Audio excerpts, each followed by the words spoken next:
Rouse Delhi के मुख्यमंत्री अरविंद केजरीवाल जी की रिमांड दी है। हम कोर्ट के इस फैसले का सम्मानपूर्वक अपनी असहमति दर्ज करते हैं। हम विनम्रतापूर्वक कहना चाहेंगे कि कोर्ट के इस फैसले से हम असहमत हैं। लेकिन आज के दिन में prevention of money laundering act एक ऐसा कानून है जिसमें कोर्ट के पास ईडी के आरोपों के आधार पर रिमांड देने के अलावा कोई ऑप्शन ही नहीं बचता है।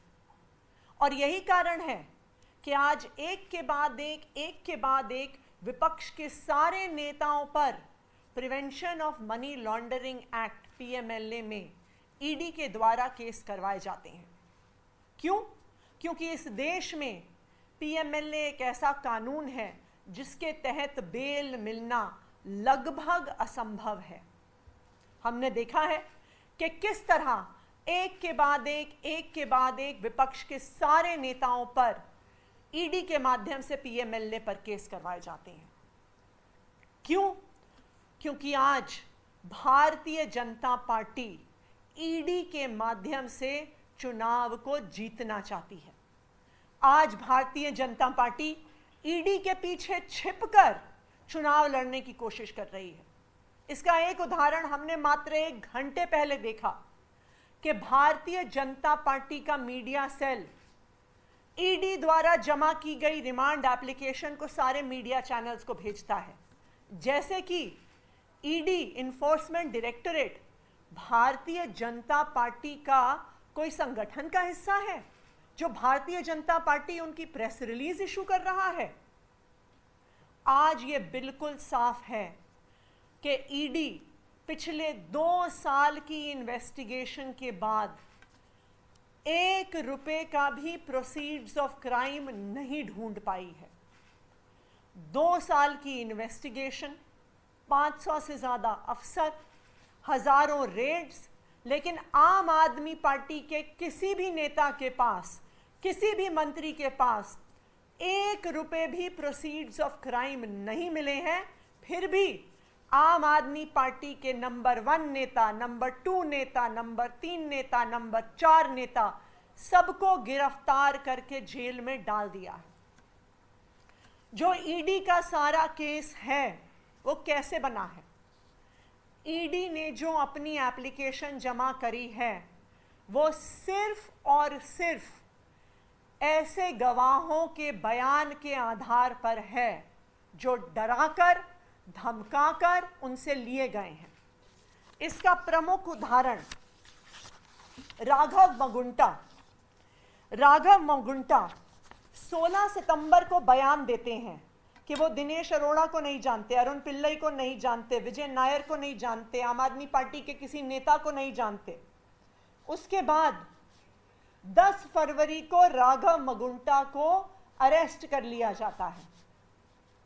अरेस्ट करने के बाद उन पे दबाव बनाया जाता है और उसके कुछ ही दिनों बाद वो अपना बयान पलट लेते हैं और कहते हैं कि हमने 25 करोड़ रुपए दिए।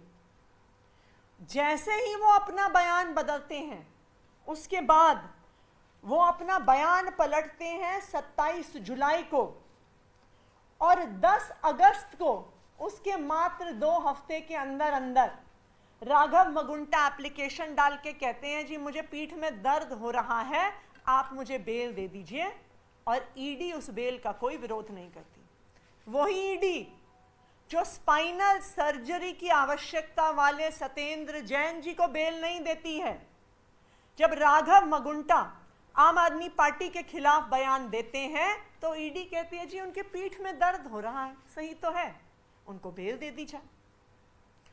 दूसरा ऐसा विटनेस जिसके आधार पे, जिसके बयान के आधार पर आज ईडी कह रही है कि हमें अरविंद केजरीवाल को गिरफ्तार करना है, पी शरद रेड्डी, जिसने सबसे पहले 9 नवंबर को कहा कि मैंने विजय नायर को, आम आदमी पार्टी को, दिनेश अरोड़ा को, किसी को कोई पैसे नहीं दिए। उसके बाद उनको 10 नवंबर को गिरफ्तार कर लिया जाता है। उसके कुछ दिन बाद वो बयान देते हैं कि मैंने 100 करोड़ रुपया रिश्वत दी है। मैंने 100 करोड़ रुपया आम आदमी पार्टी को, के कविता को, किसी को भी दिया है, और जैसे ही वो बयान देते हैं 26 अप्रैल को, 8 मई को उनको भी पीठ में दर्द होने की वजह से बेल मिल जाती है। तो ये क्या दिखाता है? ये साफ दिखा रहा है कि अलग अलग लोगों को ईडी इस केस में गिरफ्तार कर रही है, उन पे दबाव बना रही है, और फिर आम आदमी पार्टी के नेताओं के खिलाफ झूठे बयान दिलवा रही है, और इन झूठे बयानों के आधार पर आम आदमी पार्टी के नेताओं को गिरफ्तार कर रही है। ये वही शरद रेड्डी हैं जिनके बयान पर आज ईडी रिलाय कर रही है अरविंद केजरीवाल को अरेस्ट करने के लिए, जिन्होंने अपने अरेस्ट के तुरंत बाद 45 करोड़ रुपए के इलेक्टोरल बॉन्ड्स खरीदे। जैसे ही वो इलेक्टोरल बॉन्ड्स पहुंचते हैं रूलिंग पार्टी के पास, कुछ दिन में शरद रेड्डी जी को बेल मिल जाती है। तो आज के दिन में ये बिल्कुल साफ है कि ईडी को 1 रुपए के भी भ्रष्टाचार का प्रमाण नहीं मिला है। वो सिर्फ और सिर्फ ऐसे बयानों के आधार पर केस बना रहे हैं जो उन्होंने ऐसे लोगों से लिए हैं जिनको पहले वो अरेस्ट करते हैं, डराते हैं, धमकाते हैं, जेल में रखते हैं, और फिर जमानत का लोभ दिखाकर उनसे आम आदमी पार्टी के खिलाफ, आम आदमी पार्टी के नेताओं के खिलाफ, अरविंद केजरीवाल के खिलाफ बयान लेते हैं। आज जो इस देश में हो रहा है वो कोई जांच नहीं हो रही है, वो कोई केस नहीं चल रहा है। आज इस देश में लोकतंत्र की हत्या हो रही है, जब एक सिटिंग चीफ मिनिस्टर को बिना किसी सबूत के गिरफ्तार कर लिया जाता है। आज इस देश में लोकतंत्र की हत्या हो रही है जब चुनाव की घोषणा के बाद एक नेशनल पार्टी के नेशनल कन्वीनर को, विपक्ष के एक प्रमुख चेहरे अरविंद केजरीवाल को चुनाव की घोषणा के बाद गिरफ्तार कर लिया जाता है।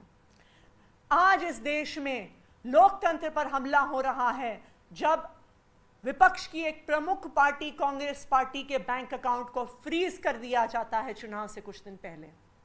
मैं भारतीय जनता पार्टी से कहना चाहूंगी कि पूरा देश आपकी ये तानाशाही देख रहा है, पूरा देश देख रहा है कि आप किस तरह से लोकतंत्र की हत्या करने की कोशिश कर रहे हैं, और पूरा देश आपको इस तानाशाही का जवाब देगा, क्योंकि ये भगत सिंह का देश है, ये बाबा साहेब अंबेडकर का देश है, और इस देश में लोकतंत्र की हत्या करने के हर प्रयास को इस देश के लोगों ने मुंह तोड़ जवाब दिया है। Thank you.